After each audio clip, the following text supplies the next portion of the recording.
Assalamualaikum warahmatullahi wabarakatuh. Perkenalkan, saya Yasinta Gustiana Dewi dengan NIM 123400740 dari Program Studi Manajemen Haji dan Umroh kelas 3. Saya akan memaparkan jawaban-jawaban dari tugas UAS mata kuliah dakwah antar budaya. Untuk pertanyaan pertama yaitu tentang strategi dakwah antar budaya dan karakteristik serta metode dakwah Wali Songo. Strategi dakwah antar budaya. Di sini saya akan menjelaskan 3 strategi dakwah antar budaya. Nah, yang pertama yaitu dengan menggunakan budaya yang sudah ada sebagai media dakwahnya. Dapat dilakukan dengan cara memahami budaya lokal terlebih dahulu. Nah, tentunya dalam penyampaian pesan dakwahnya harus dari sumber dan juga home base dari Al-Quran dan juga hadis. Nah, kegunaan dari strategi yang pertama ini yaitu agar mad'u atau masyarakat ini dapat memahami dan juga menerima pesan dakwah yang kita sampaikan. Kemudian strategi yang kedua yaitu dengan memanfaatkan media massa dan juga media sosial. Media massa di sini maksudnya adalah seperti lembaga pemerintah ataupun dari televisi. Kemudian ada media sosial. Media sosial ini kan rata-rata zaman sekarang orang sudah punya. Nah, sehingga bisa bebas membuat konten apa saja di media sosial masing-masing. Nah, kemudian dalam media sosial ini terjadi akulturasi budaya sebagai pertukaran sumber informasi dan juga hiburan.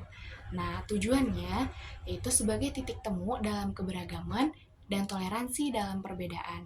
Kemudian, strategi dakwah yang ketiga yaitu adalah bersikap terbuka atau membuka diri. Nah, sebagai dai tentunya harus mendapatkan informasi yang lebih banyak tentang budaya ataupun tentang dakwah agar disampaikannya ini dengan wawasan yang luas dan bijak dan bisa bijak dalam menentukan sikap dan juga tindakannya. Nah, dai juga harus bisa berempati ya terhadap perasaan jemaah saat menyampaikan pesan dakwah. Selanjutnya yaitu karakteristik dakwah Wali Songo. Yang pertama yaitu universalitas. Nah, dakwah ini punya sifat yang universal. Maksudnya adalah dakwah itu mencakup semua kalangan tanpa memandang ras, etnis ataupun status sosial. Nah, dakwah ini dilakukan melalui pendekatan yang damai dan juga dialogis.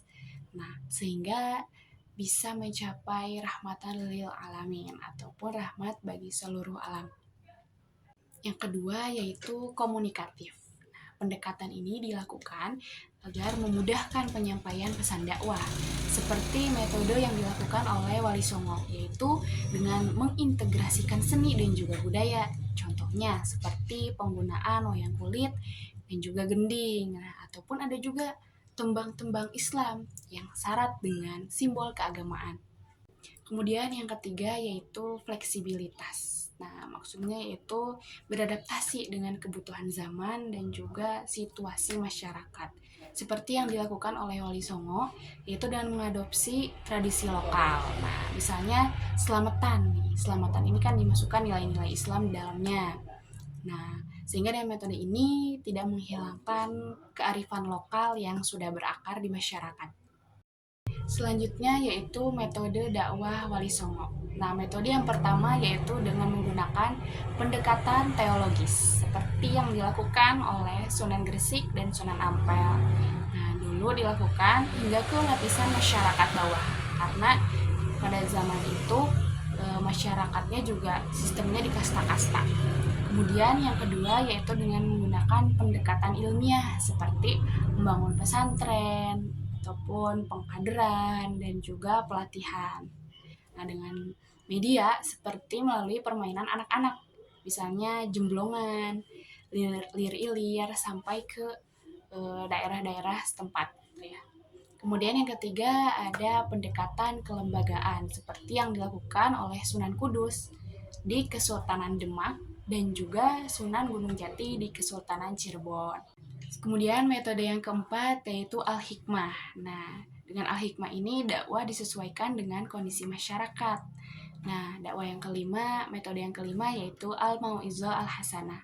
Seperti nasihat yang lembut dan juga pendekatan dengan penuh kasih sayang. Nah, yang keenam adalah al-mujadalah billati hiya ahsan. Nah, seperti diskusi yang disesuaikan ataupun yang saling menghormati dengan yang berbeda pendapat. Selanjutnya yaitu jawaban dari pertanyaan nomor 2 tentang hambatan dan juga tantangan dakwah. Nah, hambatan dan tantangan yang pertama yaitu perbedaan budaya. Karena masyarakat di Indonesia ini beragam dari berbagai daerah, sehingga dai itu harus memahami berbagai budaya yang ada, supaya saat berinteraksi dan saat menyampaikan dakwahnya ini dapat dilaksanakan dengan lancar. Kemudian yang kedua ada perbedaan bahasa. Nah, jadi dai ini harus memahami bahasa yang digunakan oleh mad'u. Nah, selain itu, dai juga harus mampu berbahasa Indonesia yang baik dan benar, sekaligus bisa berbahasa daerah. Nah, lebih baik lagi, dai ini bisa memahami dan juga lancar dalam bahasa internasional. Kemudian yang ketiga ada perbedaan agama dan juga keyakinan.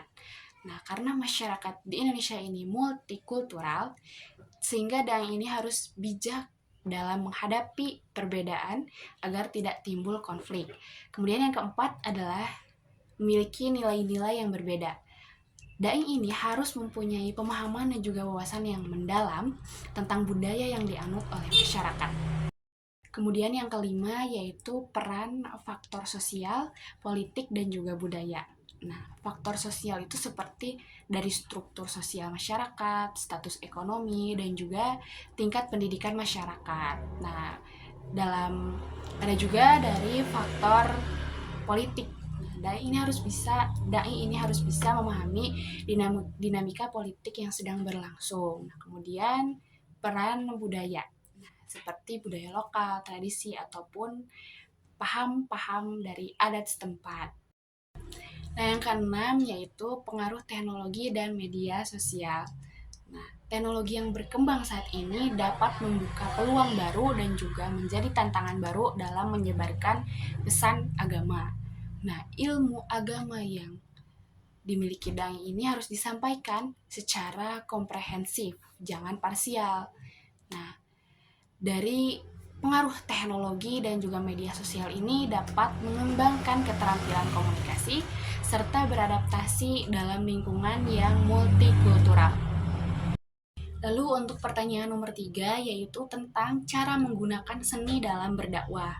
Nah, bisa dari tema musik nih misalnya dengan mengadakan event besar yang bertajuk sholat bersama ataupun membawakan lagu-lagu religi ataupun nasyid. Nah, dengan memadukan alat musik tradisional yang ada di wilayah setempat. Kemudian bisa juga dengan menggunakan seni kaligrafi yang nantinya akan dipamerkan di pameran seni ataupun untuk di masjid. Kemudian bisa juga menggunakan video animasi yang menarik. Nah, dengan disisipkan nilai-nilai dan ajaran Islam di dalamnya.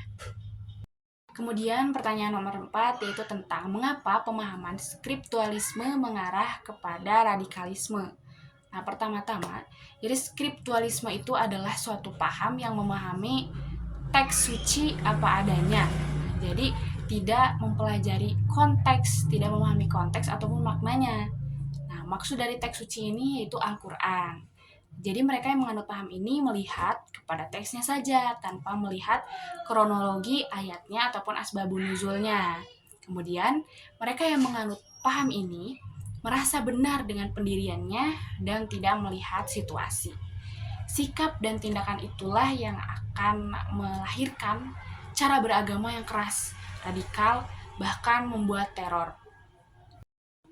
Kemudian pertanyaan yang kelima yaitu tentang bentuk-bentuk budaya bernuansa dakwah. Yang pertama yaitu budaya munggahan. Nah, budaya munggahan ini menjadi tradisi masyarakat Islam khususnya di daerah Sunda. Nah, tradisi ini dilakukan untuk menyambut datangnya bulan Ramadan. Biasanya, kegiatan yang dilakukan adalah makan bersama, silaturahmi, berbagi makanan dengan tetangga, doa bersama, ziarah, bahkan kegiatan amal. Kemudian yang kedua adalah budaya halal bihalal. Nah, tradisi halal bihalal ini biasa dilakukan oleh masyarakat Indonesia. Nah, biasanya dilakukan pada bulan Syawal atau setelah berakhirnya bulan Ramadan. Nah, ini acaranya itu seperti saling maaf-maafan gitu ya. Misalnya sungkem kepada kedua orang tua, maaf-maafan dengan tetangga, teman, kerabat, dan lain sebagainya. Tradisi halal bihalal ini dilakukan dalam rangka saling memaafkan ya, bermaaf-maafan atas dosa dan kesalahan yang pernah dilakukan agar manusia ini kembali kepada fitrah atau kesucian. Kemudian yang ketiga adalah tradisi kupatan atau bakdo kupat. Nah, kupat ini maksudnya apa? Jadi kupat ini maksudnya adalah mengaku lepat atau mengakui kesalahan sebagai ajang untuk saling memaafkan antar sesama. Nah, jadi tradisi kupat ini diprakarsai oleh para wali sebagai sarana untuk syiar agama. Nah, kupat adalah makanan yang terbuat dari beras yang kemudian dibungkus oleh anyaman yang terbuat dari daun kelapa muda. Nah, jadi acara yang dilakukan saat tradisi kupatan ini adalah kumpul bersama di suatu tempat, misalnya di musola ataupun di masjid atau di suatu tempat. Nah, lalu diadakannya acara selamatan. Nah, makanan yang dihidangkan ini adalah kupat atau ketupat itu sendiri. Nah, kupat juga menjadi ikon dari hari Lebaran atau Hari Raya Idul Fitri. Lalu yang keempat adalah pawai obor. Nah, perayaan pawai obor ini adalah untuk memperingati tahun baru Islam atau Hijriah, yaitu 1 Muharram. Nah, kegiatannya yaitu berkeliling kampung ataupun menyusuri jalan secara bersama-sama. Nah, dengan mengagungkan nama Allah seperti misalnya membaca doa, puji-pujian ataupun sholawatan. Nah, jadi pawai obor ini dijadikan sebagai semangat di tahun baru Islam untuk menjadi lebih baik lagi, terus beribadahnya juga bisa semakin semangat lagi. Nah, itu sepemahaman saya. Nah, kemudian kontribusi apa yang diberikan dalam dakwah antar budaya? Jadi, kontribusinya itu dengan memahami terlebih dahulu budaya setempat. Misalnya tradisi apa yang biasa dilakukan, adat apa yang biasa dilakukan, kemudian nilai-nilai apa yang ada di budaya setempat gitu, sehingga dalam berdakwah itu bisa disisipi budaya-budaya lokalnya gitu. Selanjutnya bisa juga melibatkan atau bergabung di komunitas lokal gitu ya. Misalnya di Karang Taruna bekerja sama dengan Karang Taruna untuk mengadakan acara besar ya. Misalnya tablik akbar yang di dalamnya disisipi budaya-budaya setempat gitu. Jadi selain ada tablik akbar ataupun penyampaian pesan-pesan Islamnya, di situ juga bisa dimasukkan budaya-budaya lokalnya gitu. Nah, selanjutnya yaitu implementasi dari strategi dakwah antar budaya yang pertama bisa juga memanfaatkan teknologi ya ataupun media sosial. Nah, karena media sosial itu dimiliki oleh semua orang ya rata-rata.